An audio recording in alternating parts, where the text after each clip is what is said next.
மாட்டிக்கின்னா எனக்கு 1,00,000. ஐயா சார், வாங்க சார், வாங்க சார். ஐயோ, நீயா? ஏயா முழுக்க போக விட சார், இதை விட்டு எனக்கு ₹1,00,000 போயிரும் சார். எப்படி? நீங்க தேடிக்கிறீங்களே தீவிரவாதி, அவனை கண்டுபிடிச்சிட்டேன். வாங்க சார், ₹1,00,000 வாங்கி கொடுங்க சார். ஐயா போதும். எங்களுக்கு என்ன வேலை வெட்டியிலே நினைச்சுக்கிட்டியா? ஏயா திரும்ப திரும்ப நீ ஆந்த கண்ணனையே காட்ட போற? கமிஷனர்கிட்ட யாரையா பாட்டு வாங்குறது? ஐயோ, இவன் பெரிய இம்சை. இவனை விட தீவிரவாதியே பெட்டர். வந்துரு, ஃபாலோ மீ சார். ஐயோ, இந்த மாங்க படையை நம்பி எனக்கு ₹1,00,000 போயிரும் போருக்க. ஒரு நல்ல புத்திசாலி போலீஸா பிடிக்கணும்.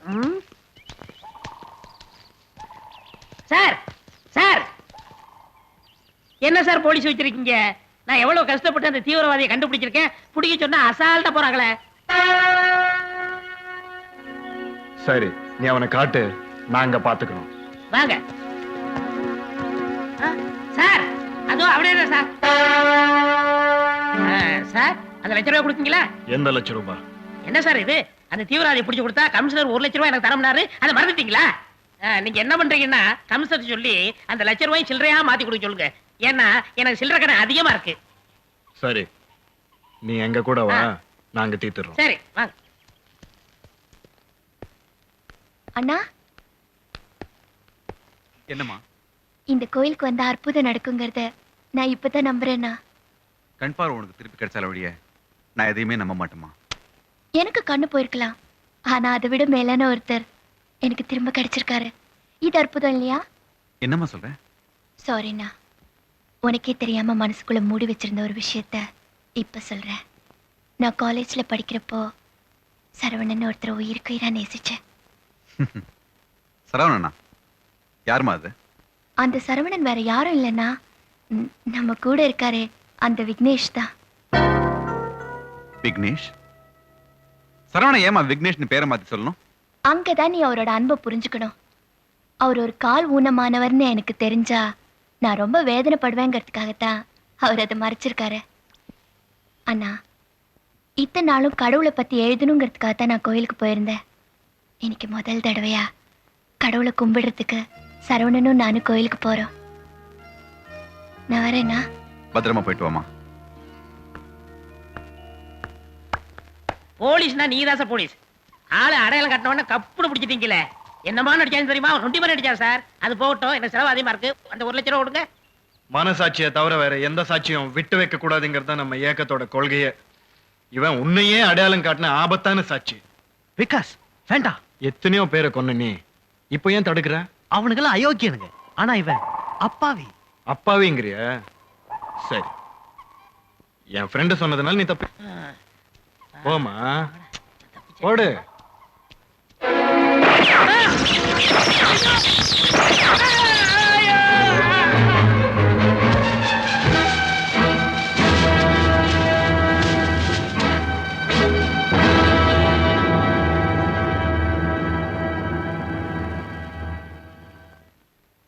பச்சை குழந்தையா இருந்தாலும் கொள்கைக்கு தடையா வந்தா கொன்னுடணும். அதான் என்னோட முடிவு. இப்போ கடமைக்கு இடைஞ்சலா இருக்கிற உன் காதல் சாகணும். அதுக்கு உன் காதலியே நீயே சாகடிக்கணும். இல்ல உங்க அப்பாவை காணோம்னு சொன்னீங்க, பிளாக் வேனை பார்த்தேன்னு சொன்னீங்க. உங்க பேச்ச நம்பி இந்த காடு ஃபுல்லா தேடியாச்சு. இந்த ஏரியாவில் பிளாக் வேனை இல்ல. One minute. Hello, unit 1202. Yes sir, everything under control sir. Yes sir, over sir. Sir, உங்க ஃப்ரெண்டு மெட்ராஸ்ல செத்துறாருன்னு சொன்னீங்க. அவரை கொன்னவங்க இங்க இருக்காங்கன்னு சொல்றீங்க. என்ன சார் இது? சார், என்ன சார் இது? நான் எவ்வளவு சீரியஸான விஷயம் சொல்லிட்டு இருக்கேன், நீங்க இப்படி கேர்லெஸ்ஸா பதில் சொல்லிட்டு இருக்கீங்க. Mister Raghu, please listen to me. ஒரு நல்ல டாக்டர் பாருங்க, இல்ல ஒரு மந்திரவாதியை பார்த்து தாயத்தை கட்டிங்க. எல்லாம் சரியாயிடும். முக்கியமான வேலை இருக்கு. Sorry sir.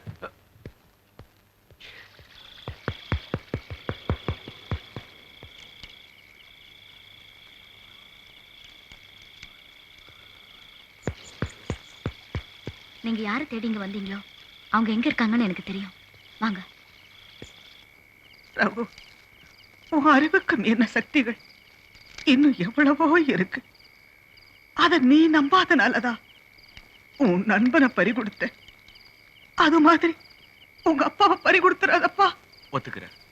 இனிமேலும் புரியாத சக்திகளோட போராடிக்கிட்டு எங்க அப்பாவை நான் இழக்க விரும்பல.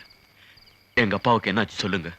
உங்க அப்பாவுக்கு என்ன ஆச்சுன்னு உனக்கு தெரியணும்னா முதல்ல நாகலிங்க சித்தருக்கு என்ன நடந்துச்சுன்னு உனக்கு தெரிஞ்சே ஆகணும். ஏன்னா உங்க அப்பாதான் போன பிறவியில நாகலிங்க சித்தர். நம்பி ஆத்திரியும் அவன் தங்கச்சி மோகினியும் செய்வன பில்லி சூனியும் இந்த மாதிரி கெட்டது செய்யறதுல பெரிய சாமர்த்தியசாலிங்க. ஊரே அவங்கள கண்டு நடுங்கிட்டு இருந்துச்சு. பணக்காரனா இருந்தாலும் ஏழையா இருந்தாலும் நம்பி ஆத்திரி கேட்டதை கொடுத்துடணும், சொன்னதை செஞ்சிடணும்.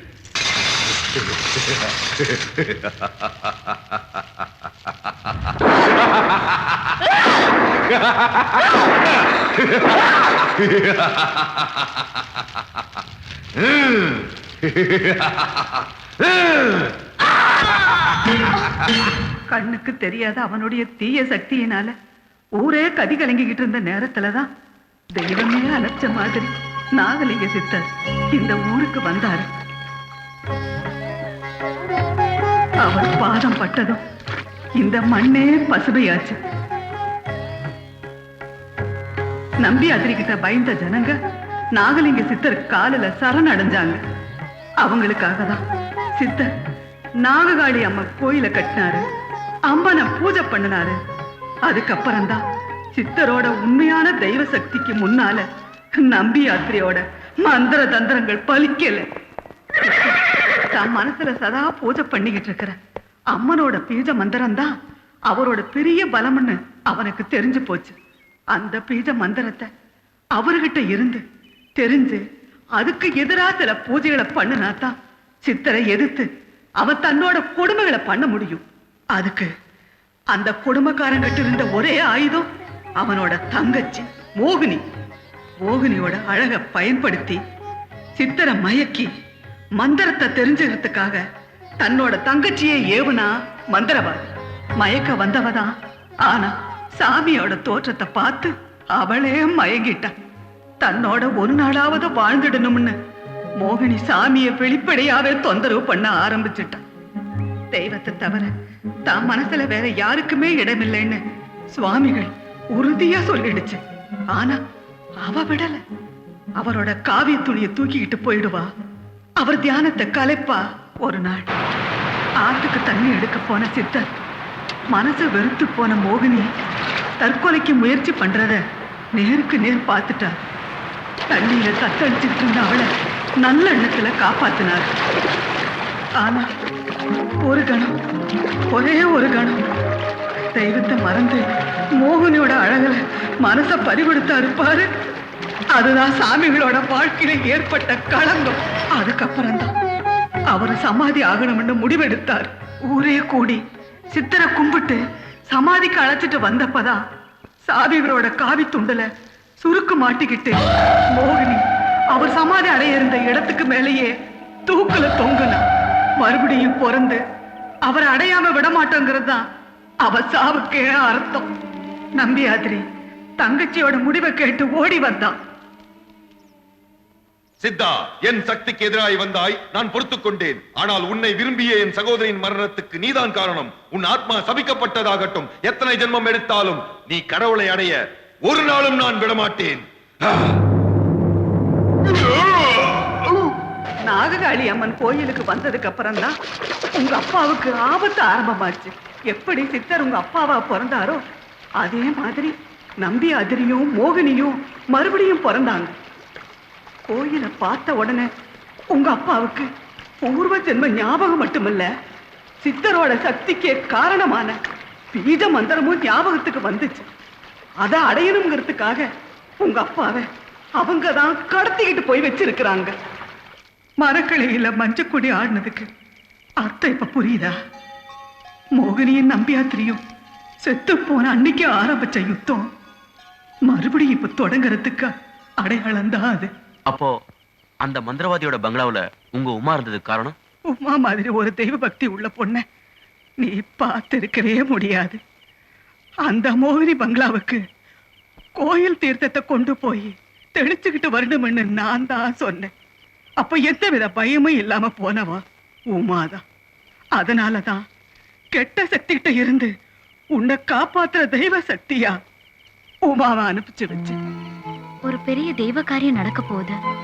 அந்த சமயத்துல தான் நீ வாழ்க்கப்பட போற புருஷனையும் சந்திக்க போறேன்னு அம்மா அடிக்கடி சொல்லுவாங்க. அது எவ்வளவு உண்மைன்னு இப்பதான் புரிஞ்சுக்கிட்டேன். சித்தரோட ஆத்மா தெய்வத்தோட ஐக்கியமாகணும்னா பௌர்ணமி அன்னைக்கு தெய்வம் வந்தே ஆகணும். அததான் அவர் குறிப்பில் எழுதியிருக்காரு. அதுக்குள்ள உங்க அப்பாவை கோயில் சந்நிதிக்கு கூட்டிட்டு வரணும். அவர் எங்க இருக்காருன்னு தெரிஞ்சா என் உயிரை கொடுத்தாவது காப்பாத்தி கூட்டிட்டு வந்துருவேன்.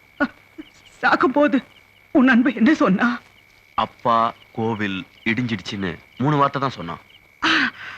சித்தரை சமாதி அடைய விடாம மோகினியை நம்பி யாத்திரியும் செத்தாங்களே, அந்த இடம்தான் இடிஞ்ச கோயில். அங்கதான் உங்க அப்பாவை அவங்க மறைச்சு வச்சிருப்பாங்கன்னு நான் நினைக்கிறேன். இடிஞ்ச கோயில் எங்கன்னு உமாக்கு தான் தெரியும். வா உமா. 25 வருஷம் கழிச்சு நான் குகையை விட்டு வெளியே வந்தது சித்தருக்காக பூஜை பண்ணத்தான். முடிஞ்ச அவரை பார்க்கிற பாக்கியம் எனக்கு கிடைக்கட்டும். ரகு, அவரை எப்படியாவது காப்பாத்துப்பா. வாங்கம்மா போலாம். சோ மிஸ்டர் ஹரி, கடவுள் வந்தாரா? இல்ல சார், நாளைக்கு 1 வாரம் ஜனங்க எதிர்பார்க்கறாங்க. ஆனா நீங்க இவ்வளவு கேர்லெஸ்ஸா இருப்பீங்கன்னு நான் எதிர்பார்க்கவே இல்லை. தீவிரவாதியை நேர்ல பார்த்த ஒரே ஐ விட்னஸ கொலை பண்ணிருக்காங்கன்னா அங்க நிலைமை உங்க கண்ட்ரோல்ல இல்லைன்னு தானே அர்த்தம். ஐ எம் சாரி சார், எனக்கு ஒரு முக்கியமான தடயம் கிடைச்சிருக்கு. அதை வச்சு இன்னும் 24 மணி நேரத்துல அந்த தீவிரவாதியின் குரூப்பை பிடிச்சிருவேன்னு நினைக்கிறேன். Good, make it fast. உங்க தங்கச்சி படிச்ச வருஷத்துல அவளோட கிளாஸ்மேட் சொன்னீங்கல்ல? Yes. Here he is. Very brilliant student. என்னமோ தெரியல, பாதிலே படிப்பை டிஸ்கண்டினியூ பண்ணிட்டான். அவனுடைய அட்ரஸ் அதிலே இருக்கு. இந்த போட்டோவை நான் எடுத்துக்கலாமா? Take it. தேங்க்யூ.